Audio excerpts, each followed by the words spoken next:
જે લોકોની આગળ અથવા જે વ્યવસાય ગ્રુપની આગળ નાના શબ્દ લાગે છે તેને માટે અત્યારનો સમય કટોકટીનો અથવા કસોટીનો સમય છે।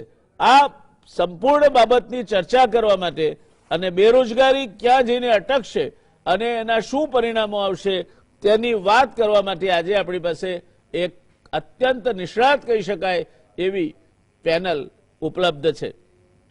એ પેનલમાં જોડાયા છે પ્રોફેસર સેબેસ્ટિયન મોરિસ સાહેબને ગુજરાત સમાચાર ટેલિવિઝનના દર્શક મિત્રો માટે ઓળખાણની જરૂર નથી, આમે ઓળખાણની જરૂર નથી, પણ મોરિસ સાહેબ આપણા ત્યાં એક કરતા વધુ વખત આપીને એમની વિદ્વતાનો લાભ આપણને આપી ચૂક્યા છે। 1992થી આઈઆઈએમ અમદાવાદ સાથે સંકળાયેલા પબ્લિક મેનેજમેન્ટ એન્ડ પોલિસીના પોસ્ટ ગ્રેજ્યુએટ પ્રોગ્રામના મોરિસ સાહેબ પહેલા ચેરમેન રહી ચૂક્યા છે।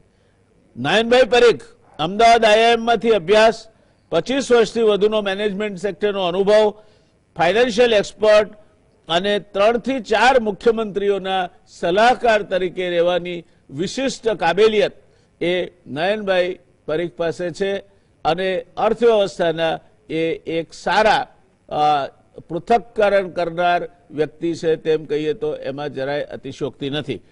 ડોક્ટર હેમંત કુમાર શાહ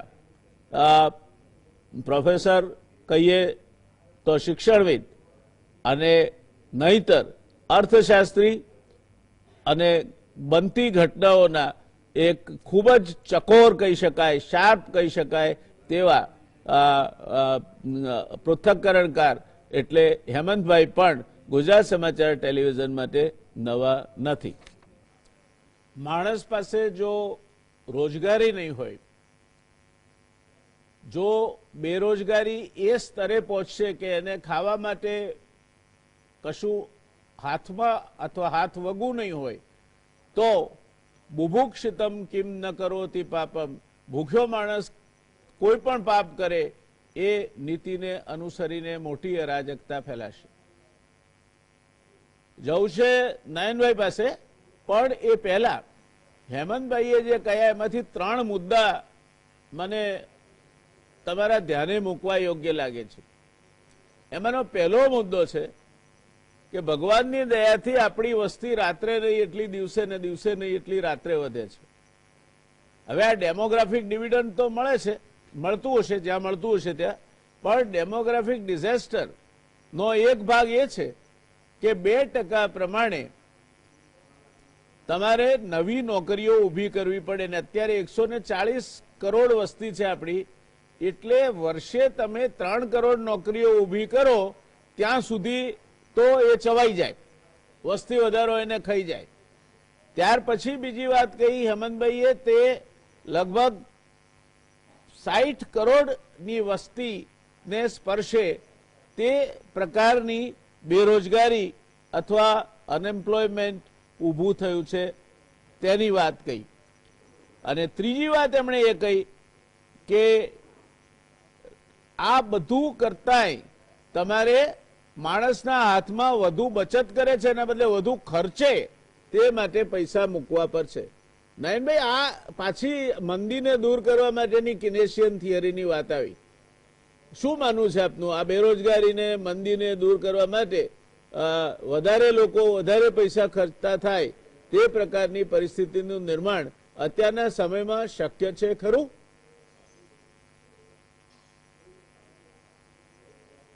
શરૂઆત એની સરકારે જ કરવી પડશે। મને લાગે છે કે એ શક્ય છે અને શરૂઆત એની સરકારે જ કરવી પડશે। આપણે ત્યાં major customer, major buyer, major activity comes from the government, એટલે આની શરૂઆત પણ સરકારે કરવી પડશે। આપણે આપણી આગળની ઘણી ચર્ચાઓમાં વાત કરી છે કે આ સમયે બજેટનું પ્રુડન્સ અને ફાઇનાન્શિયલ પ્રુડન્સ છોડીને થોડું સરકારે એક લીડ લેવાની જરૂર છે। એટલે આપણે બધા જાણીએ છીએ કે આવા સમયે જ્યારે જૂના જમાનામાં તકલીફો હતી ત્યારે રાજાઓ તળાવો ખોદાવતા, રસ્તા બંધાવતા અને બીજા એવા કામો કરતા જેથી રોજગારી આવે, પૈસા ખર્ચાય અને એક લાંબા ગાળા માટેની ઇન્ફ્રાસ્ટ્રક્ચરની વ્યવસ્થા ઊભી થાય। એટલે જેમ હેમંતભાઈ આગળ કહ્યું કે ભાઈ આપણે સ્વચ્છતામાં આ પૈસા ખર્ચવા જોઈએ, સાથે હું ગણું છું કે આપણે એક ફિઝિકલ ઇન્ફ્રાસ્ટ્રક્ચર જે ઊભું કરવાની જરૂર છે એટલે આપણે ત્યાં ચોમાસા પછીના રોડ જુઓ તૂટેલા હોય અત્યારે, તો આપણે એક બાજુ બેરોજગારી હોય, એક બાજુ સરકાર પાસે પૈસાનું એવી સાવ તકલીફ નથી. જીએસટી ની આવક જુઓ તો ગયા મહિનામાં આ વર્ષમાં જે હતી એના કરતા 10% વધારો છે. એટલે આપણે એક એવી સિચ્યુએશન ફેસ કરી રહ્યા છીએ જે ઇકોનોમિસ્ટ તરીકે આપણા બધા માટે એકદમ ઇન્ટરેસ્ટિંગ અને કુતૂહલ વાળી છે કે એક બાજુ જીડીપી નો ગ્રોથ છે, એક બાજુ જીએસટી માં વધારો છે, એક બાજુ એન્ટરપ્રેન્યોરશિપ વેવમાં ઇન્ડિયા સારું કરી રહ્યું છે, અને રોજગારી વધતી નથી. એટલે શું કરી રહ્યા છીએ આપણે? જે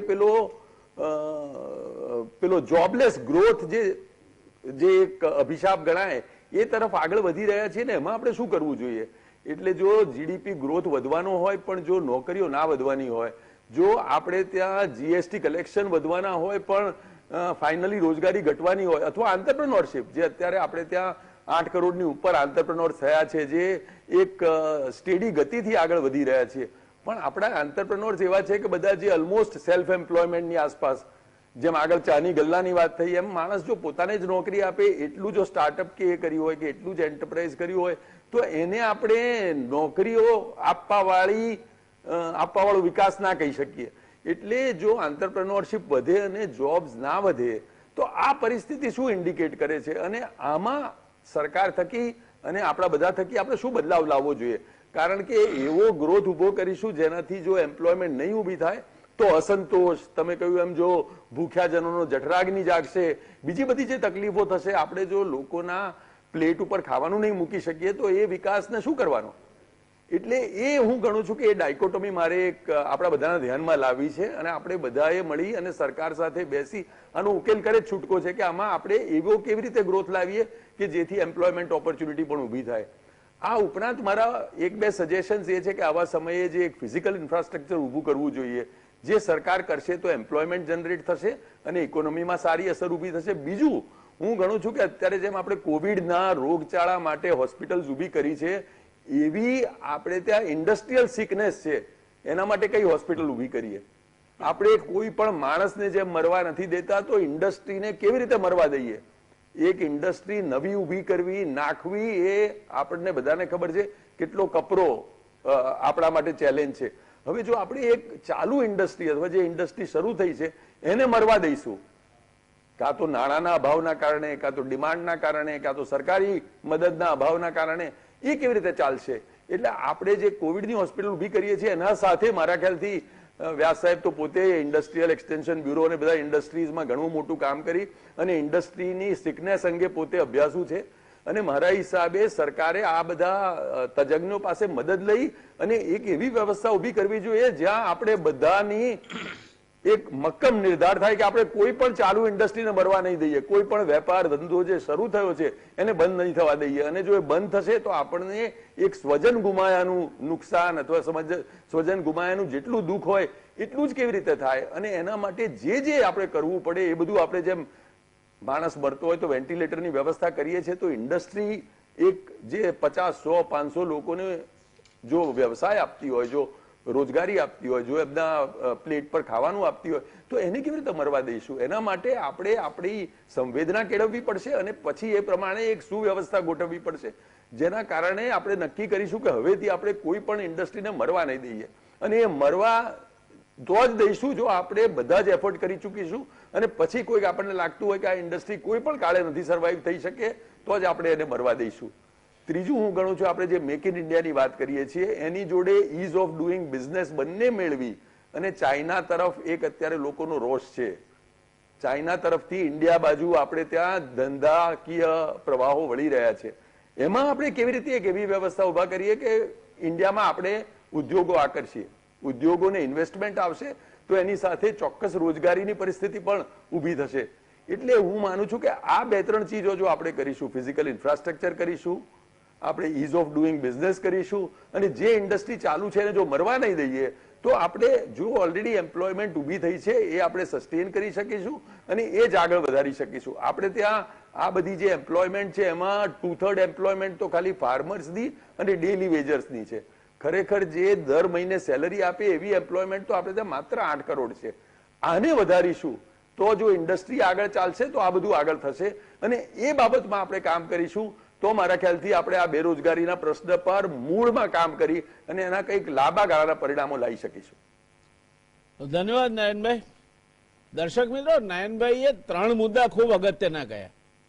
પહેલો મુદ્દો એમણે કહ્યો કે સરકારે ખૂબ ખર્ચ કરવો જોઈએ, અત્યારે તિજોરીઓ ખુલ્લી મૂકી દેવી જોઈએ, ફિસ્કલ ડેફિસિટની ચિંતા નહીં કરવી જોઈએ. હું એની સાથે 100% સંમત છું. અમેરિકા બીજા વિશ્વયુદ્ધ પછી ભયંકર મંદીનો સામનો કરી રહ્યું હતું, ત્યારે અમેરિકાએ એક નિર્ણય લીધો કે આપણા દેશમાં પૂર્વ પશ્ચિમ ઉત્તર દક્ષિણ જોડતા રસ્તાઓને પુલો બાંધવા માંડો. અને એ જે પુલો અને રસ્તાઓનું નેટવર્ક બન્યું, એણે રોજગારી તો પૂરી પાડી, પણ આખા અમેરિકામાં ઉત્તર દક્ષિણ પૂર્વ પશ્ચિમ બે રોકટોક તમે ધમધમાટ જઈ શકો એ પ્રકારનું રસ્તાઓ અને પુલોનું નેટવર્ક ઊભું કરી આપ્યું, જેણે અમેરિકાના વિકાસમાં અનેક ગણો ફાળો આપ્યો છે. નયનભાઈની આ વાત જચી જાય એવી છે. બીજો મુદ્દો છે કે નયનભાઈની વાત સાથે જોડીને હું કહેવા માંગુ છે કે મનરેગામાં પૈસા ખર્ચાય છે અને ખર્ચવા જોઈએ, કારણ કે ગરીબોના હાથમાં જાય છે. પણ રાજાઓની વાત નયનભાઈએ કરી, એ તળાવ ખોદાવામાં જ પૈસા વાપરતા હતા, એમાંથી અસેટ ક્રિએશન થતું હતું. આજે MNREGA doesn't result into any asset creation.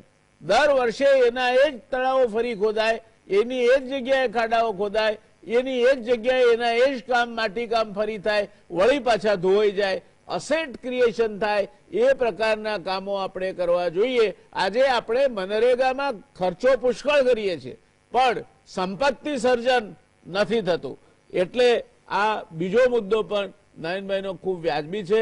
અને ત્રીજો મુદ્દો એમણે જે કહ્યો તે તમારે જે ઊભું થયું છે, જેના પાછળ પૈસા ખર્ચાયા છે, નાણાં રોકાયા છે બેંકોના, નાણાકીય સંસ્થાઓના, એ ઉદ્યોગને શક્ય હોય ત્યાં સુધી મરવા નહીં દેવો જોઈએ.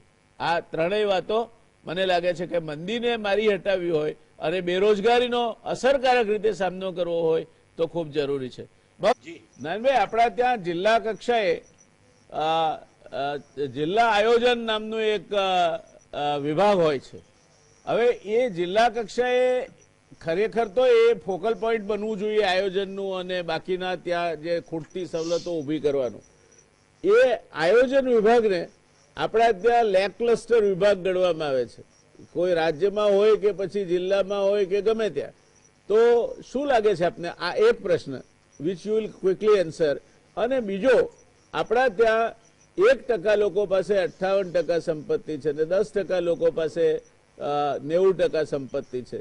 તો આ સંપત્તિનો અત્યારે આપત્તિના સમય પહેલા તો જગડુ શાહ ને ભામા શાહ ને બધા મોટા મોટા જે શ્રેષ્ઠીઓ હતા, એ પોતાની સંપત્તિ પ્રજાને ચરણે ધરી દેતા આવા સમયે.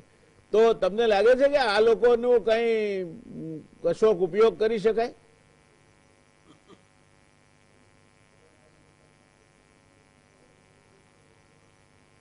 બે, એક તો તમે પહેલા કહ્યું કે જિલ્લાવાળી વાત એ પહેલા લઈ લઈએ કે ખરેખર ફોકલ પોઈન્ટ એ જ હોવું જોઈએ. પણ જેમ તમે કહ્યું પ્રેક્ટિકલી શું થાય છે કે આને પનિશમેન્ટ પોસ્ટિંગ ગણવામાં આવે. એટલે જે સાવજ બિન કાર્યક્ષમ ઓફિસર્સ હોય એને એવા કામ આપવામાં આવે કે જિલ્લામાં કંઈ પ્લાનિંગ કરો, અને એના કારણે આખી એ વ્યવસ્થા ઉપર દુર્લક્ષ સેવવામાં આવે છે.